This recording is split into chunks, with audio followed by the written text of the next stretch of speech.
Sir आपने माशाल्लाह जो किरदार निभाया वो एक टैबू है और उस ड्रामे ने सबसे पहले लोगों की आंखें खोली, फिर सोच खोली, जहन खोला, फिर रेटिंग के मीटर खोले। ऐसा ड्रामा करने का फैसला करना भी इतना आसान नहीं होता। अगर आशिर वजाहत ही सुबुक होता तो क्या महसूस करता और उसकी जिंदगी के फैसले क्या होते? भाई मुझे लगता है कि मैं कुछ अरसे के लिए ही सही, पर आप ये बात रिलेट करेंगे जब आप इस तरह का किरदार कर रहे होते हो, तो आप कुछ अरसे के लिए सुबुक ही था मैं। और मैंने जो रियलाइज़ किया वो यही किया कि अगर मैं सुबुक होता तो मेरी दुआ है कि मैं यही फैसले लेता जो सुबुक ने लिए ड्रामे में। ये दुआ है क्योंकि पता नहीं वो जब आप किरदार में कुछ अरसा रहना और हालात में कुछ अरसा रहना, वही जमीन आसमान का फर्क है। ये मान लेना कि मैं यही किरदार हूं, आप जितना भी मान लें आप 10% से ज्यादा नहीं मान सकते। नहीं मान सकते। 90% जिंदगी के हालात और सकनात आपको चारों तरफ से ऐसे घेर के रखते हैं कि वो आपको हिलने नहीं देते। बिल्कुल। क्या करते आप?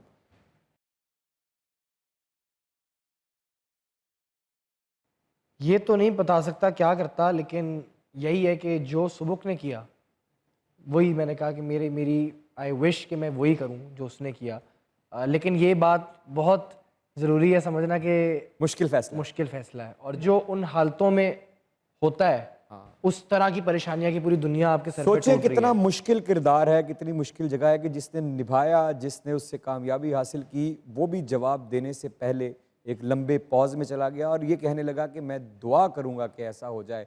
तो हमारे माशरे को ऐसे ड्रामे की और आप जैसे अदाकार के ऐसे कदम की शदीद जरूरत थी। जीते रहें, आबाद रहें, इस तरह ही तरक्की करते रहे। कई मत जाइएगा, यही रहिएगा क्योंकि दुनिया न्यूज़ पे चल रहा है आपका अपना फेवरेट लेट नाइट शो जिसे कहते हैं मजाक रात।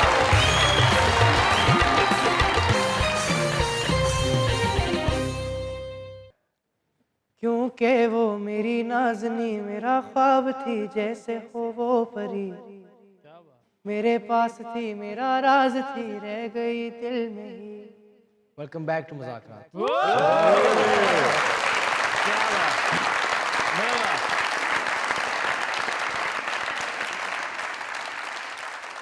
सर क्या बात है, क्या खूबसूरत, क्या मीठी, क्या मधुर सी आपकी शाइस्ता सी मुलायम सी आवाज है, ऐसे जैसे किसी के जख्म पे कोई ठंडी मरहम रखते हैं। क्या अच्छा आप गाते हैं। हमारी इंडस्ट्री में जब भी कोई अदाकार बनना चाहता है, फनकार बनना चाहता है या मकबूल होना चाहता है, तो उसे मेहनत करके अपनी पहचान बनाकर अपना नाम बनाना पड़ता है। लेकिन कुछ लोग ऐसे होते हैं जिनका नाम साथ में नामवर लोगों के होने की वजह से अपना अलग साबित करना पड़ता है। कितनी मुश्किल पैदा हुई इसमें? बिल्कुल बहुत मुश्किल हुई, पर मुझे ये लगता है कि फिर भी बहुत आसान था बहुत से लोगों से। मसलन मुझे लगता है कि वो जो मुश्किलात हैं वो मेरी मुश्किलें हैं, मुझे पता है।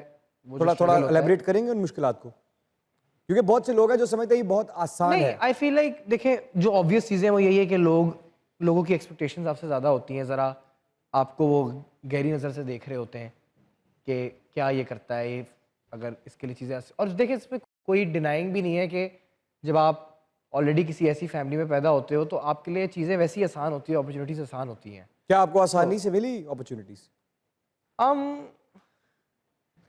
देखिए वही बात है ना, compare to the general person जिसका कोई ताल्लुक नहीं है इस चीज़ से, तो उससे तो कंपेयर करें तो आसानी से ही मिली ना। क्या आसानी थी? दोनों में क्या फ़र्क है मुश्किलात का? देखिए मैं ऑलरेडी स्टार्टिंग लाइन से थोड़ा सा आगे हूँ, क्योंकि मेरे उन लोगों में उठना बैठना है, ऑलरेडी पहली नज़र उन पे पड़ती है जो इस फील्ड से होते हैं या जिनकी फैमिली इस फील्ड से होती है। तो इसकी वजह से जो आपने एक बहुत ही सख्त वक्त गुजारा, एक मुझे जहाँ तक याद पड़ता है, क्योंकि हमने भी वो दुख दर्द आपके साथ काटा है, एक बाकायदा कैंपेन थी आपके खिलाफ ट्रोलिंग की। तब आप अपने जहन के इतने पक्के भी नहीं थे, उम्र में भी इतने बड़े नहीं थे और मैच्योरिटी भी अभी इतनी ज़्यादा नहीं आई थी।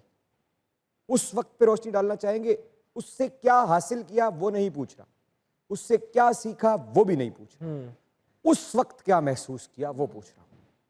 मैं आपको ऑनेस्टली बताऊं, मेरा उस टाइम पे भी यही ख्याल था जो आज है, कि जब इस तरह का कभी कोई चीज़ हो रही होती है ना, और अगर जिस तरह चले एग्जांपल देते हैं कि हज़ारों की तादाद में लोग तनकीद कर रहे हैं आपके काम पे बिला वजह, चले जो भी, या शायद उनको वजह दिखी हो यार, शायद हो सकता है उनको दिखा हो कि काम में मेरी कमी पेशी है, ठीक है, तो मैं 1000 लोगों को या हर किसी के कमेंट पे जाके रिप्लाई नहीं कर सकता, मैं हर किसी से जाके लड़ नहीं सकता, क्यों भाई ऐसे कह रहे हो। जो ओनली चीज़ मेरे हाथ में है, जो सिर्फ मेरी चीज़ मेरे हाथ में है, वो है मेरा काम मेरा क्राफ्ट, और मैं कितना अच्छा हूँ अपने काम पे।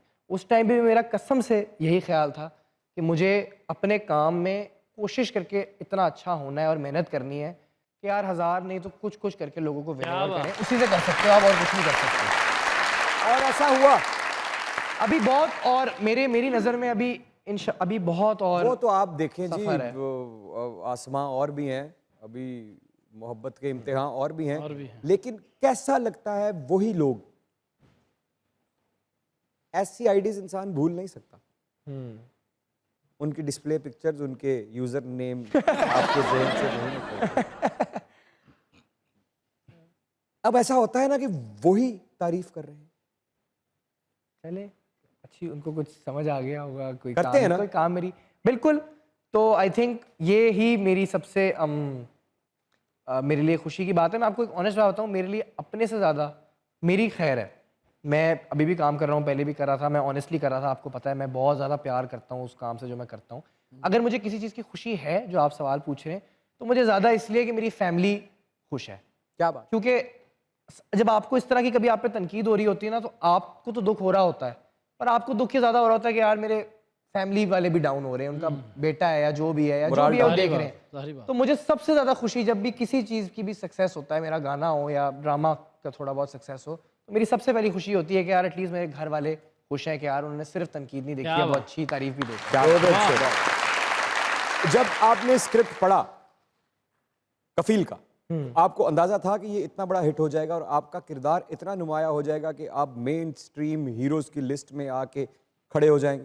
इमरान भाई, आई थिंक इतना तो आप नहीं सोचते, एक एक्सटेंट या इंटेंसिटी आपको नहीं पता होती कि किस लेवल पे इम्पैक्ट होगा। सोचे ना, चाहते तो हैं, चाहते तो जाहिर है, हर अंदर से चाहत तो है ही, लेकिन ये ज़रूर है कि जब मैंने स्क्रिप्ट पढ़ी थी तो जो इनकी राइटर है उमैरा अहमद, और जो डायरेक्ट कर रहे थे मीसम भाई, तो ये सारे लोग जो थे, मुझे पता था कि ये सब लोग अपने काम के बड़े मास्टर्स हैं, पक्के हैं। और स्क्रिप्ट पढ़ के ही मुझे इतना तो ज़रूर पता था कि ये जो जिस बारे में बात कर रहा है ये प्रोजेक्ट, वो एक बड़ा टॉपिक है, और अभी वो टाइम है उस बारे में बात करने की। टैबू है और उस पर बात करनी चाहिए मेन स्ट्रीम लेवल पे। और उस पे ऐसा है कि कुछ लोग असल जिंदगी में कदम ऐसा उठा भी चुके हैं। बिल्कुल बिल्कुल उठा चुके हैं। ये कोई अनोखी बात नहीं है, अनोखी बात नहीं है, और बस कभी कभी दिलेरी की बात है, दिलेरी की बात है। आई फील लाइक कभी कभी दिली की बात है। और इन टैबूज पे, इन टॉपिक्स पे जब on a main stream national level बात होती है ना, तो तभी जाके वो चीज़ें नॉर्मल होती हैं।